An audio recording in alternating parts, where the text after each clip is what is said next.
കർത്താവിൽ ഏറ്റവും പ്രിയമുള്ളവരെ, അഭിഷേകം മന്ന എന്ന വചന സന്ദേശത്തിലേക്ക് എല്ലാവർക്കും സ്വാഗതം. ഇന്ന് ചിന്തയ്ക്ക് ആധാരമായ ദൈവവചനം 1 യോഹന്നാൻ ലേഖനം 3-ാം അധ്യായത്തിന്റെ 1 മുതലുള്ള വചനഭാഗമാണ്.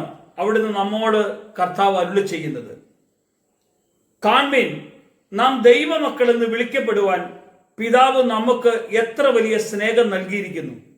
അങ്ങനെ തന്നെയാകുന്നു നാം. നമുക്ക് എത്ര വലിയ സ്നേഹമാണ് പിതാവ് നൽകിയിരിക്കുന്നത്. കാൺമീൻ, നമ്മൾ ആരാ? ദൈവത്തിന്റെ മക്കള്. ഇതിനു മുമ്പ് നമ്മൾ ആരായിരുന്നു? പാപത്തിലും ലോകത്തിലും ആർക്കും വേണ്ടാതെ തള്ളപ്പെട്ടവരായിരുന്നല്ലോ. ഇന്ന് യേശു നമ്മോട് പറയുകയാണ്, നിങ്ങൾ നോക്കിക്കേ, നിങ്ങൾ ആരാണ്? ദൈവത്തിന്റെ മക്കളാണ് നിങ്ങൾ. അന്ധകാരത്തിൽ നിന്ന് അത്ഭുത പ്രകാശത്തിലേക്ക് വിളിച്ചവന്റെ സൽഗുണങ്ങളെ ഘോഷിപ്പാൻ തക്കവണ്ണം തെരഞ്ഞെടുക്കപ്പെട്ട ഒരു ദൈവിക മകനല്ലേ ഞാന്? മകനാകാനുള്ള നമ്മുടെ യോഗ്യത കർത്താവ് നമ്മളെ വിളിച്ചത് തന്നെ കൈക്കൊണ്ട് തന്നെ വിശ്വസിക്കുന്നവർക്ക് ദൈവമക്കളാകാനുള്ള യോഗ്യതയാണ് അവൻ തന്നത്. കണ്ടോ? കാൺമീൻ, നോക്കൂ, എല്ലാവരും ശ്രദ്ധിക്കൂ. നമ്മൾ ദൈവത്തിന്റെ മകനാണ്, മകളാണ്.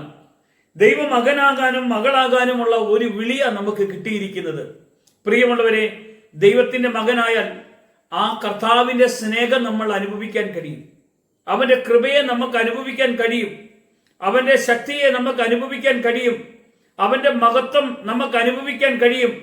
ഈ വചന സന്ദേശം നിങ്ങളുടെ ഹൃദയത്തിന്റെ അകത്ത് നിങ്ങൾക്ക് സ്നേഹം വെളിപ്പെടുന്നില്ലെങ്കിൽ, നിങ്ങളുടെ കുടുംബത്തിൽ നിങ്ങളെ ആരും സ്നേഹിക്കുന്നില്ലെന്ന് തോന്നുന്നുണ്ടെങ്കിൽ, യേശു നിങ്ങളുടെ കുടുംബത്തിൽ നിങ്ങളുടെ അടുക്കലേക്ക് കടന്നു വരും.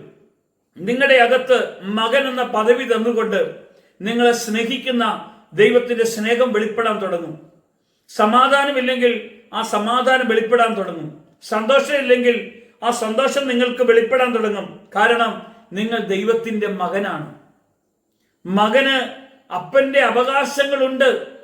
അപ്പൻ നമുക്ക് തരാനുള്ള ദൈവിക കൃപകൾ മുഴുവനും അനുഭവിക്കാൻ വേണ്ടിയുള്ള വിളിയാണ് നമുക്ക് കിട്ടിയിരിക്കുന്നത്. നമ്മൾ അതിൽ നിന്ന് മാറി നിൽക്കരുതേ. എന്നെ വിളിച്ച കർത്താവ് ദൈവമകനും മകളുമാക്കി വേർതിരിച്ചെങ്കിൽ അവന്റെ സന്തോഷത്തിലേക്കാണ് ഞാൻ കടന്നു വരുന്നത്. അങ്ങനെ ലോകത്തെ ദൈവം അത്രമാത്രം സ്നേഹിച്ചു എന്ന് പറയുമ്പോൾ, ഈ ലോകത്തിൽ വസിക്കുന്ന ജീവിക്കുന്ന പാപം നിറഞ്ഞ ഈ അന്ധകാര ലോകത്തിൽ നമ്മളെ കർത്താവ് തന്റെ മകനും മകളുമാക്കി വേർതിരിച്ചത് അവന്റെ രക്തത്താൽ തന്നെയാണ് വേർതിരിച്ചത്. ഇത് നമുക്കൊരു നല്ലൊരു വീണ്ടെടുപ്പാണ് കിട്ടിയത് കേട്ടോ. വലിയൊരു ദൈവസമാധാനമാണ് കിട്ടിയത് കേട്ടോ. ദൈവത്തിന്റെ ഇടപെടലാ കിട്ടിയത്. ഈ വചന സന്ദേശം നിങ്ങളുടെ ജീവിതത്തിൽ വെളിപ്പെട്ട് വരുമ്പോ ബന്ധനങ്ങൾ അഴിയുന്നത് കാണാൻ കഴിയും. കെട്ടുകൾ പൊട്ടിപ്പോകുന്നത് കാണാൻ കഴിയും. ഭാരങ്ങൾ മാറിപ്പോകുന്നത് കാണാൻ കഴിയും. ദുഃഖങ്ങൾ നീങ്ങിപ്പോകുന്നത് കാണാൻ കഴിയും.